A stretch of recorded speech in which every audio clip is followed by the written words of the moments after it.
Open Door Mission is blessed to have many church partners throughout Nebraska and Iowa.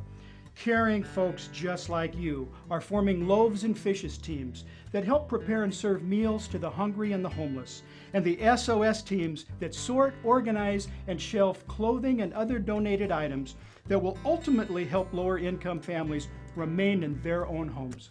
I count it a privilege to serve hand in hand with caring people just like you who truly care about those less fortunate in our community. I hope that you will feel inspired by our message and prayerfully consider how you can make a difference at Open Door Mission.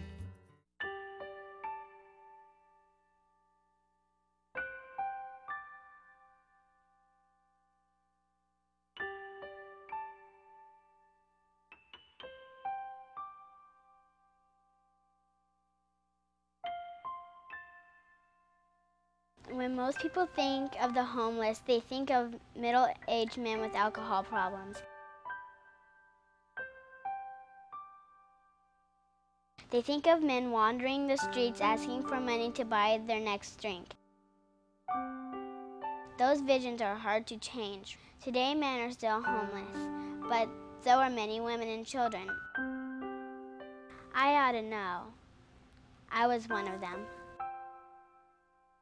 When I first walked into the Open Door Mission, I thought that I wouldn't ever get to know these people and that we're not going to have as much fun as we used to. I soon found out that that I would have a little bit of time to play and a little bit of time to spend with my family and a little bit of time to meet with other people.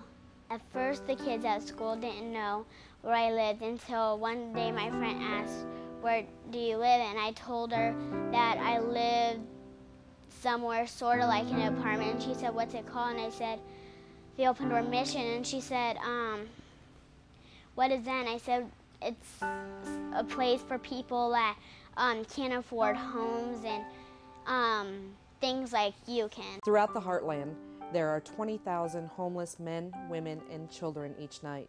2,000 of them are in Omaha. The reasons for homelessness are as diverse as the people themselves.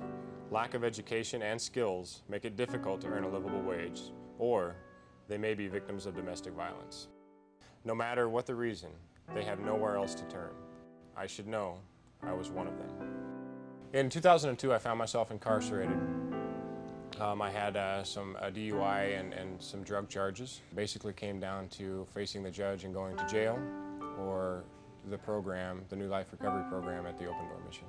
I was a good person before arriving at the Open Door Mission. I was a man with values and morals, but I was also a man who developed a drug problem. Without the Open Door Mission, people like me would have nowhere to go. The homeless do have a place to turn. Every night, 320 men, women, and children are sleeping safely at Open Door Mission. Each day, more than 1,000 meals are dished up to satisfy the hungry. Many haven't eaten in days. I was a professional hairstylist in Dallas, Texas, and had my own salon for 6 years, but just like that, it all just disappeared. I mean, I just smoked it all up. When my kids were with my aunt, I wanted change, and I was tired of being sick and dying, and I got on a bus with a bag of clothes and came to Omaha. Didn't tell anyone that I was leaving. Arrived in Omaha November the 17th, 2004. I called my aunt and told her that I was here. We drove to the mission, and I got out of the car, and at first they told me that they didn't have any beds available.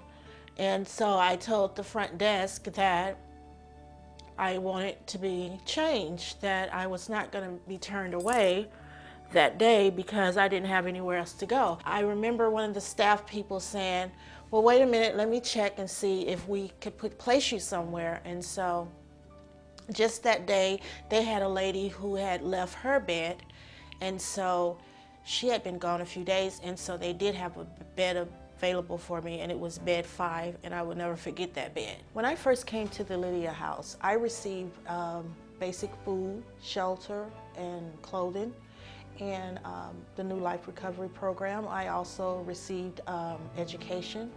for our in our learning center. The face of homelessness has changed throughout the years. Men, women, and now children. But with your help, there is hope at Open Door Mission and Lydia House. Hope that can break the cycle of homelessness and poverty. Please be part of that hope today.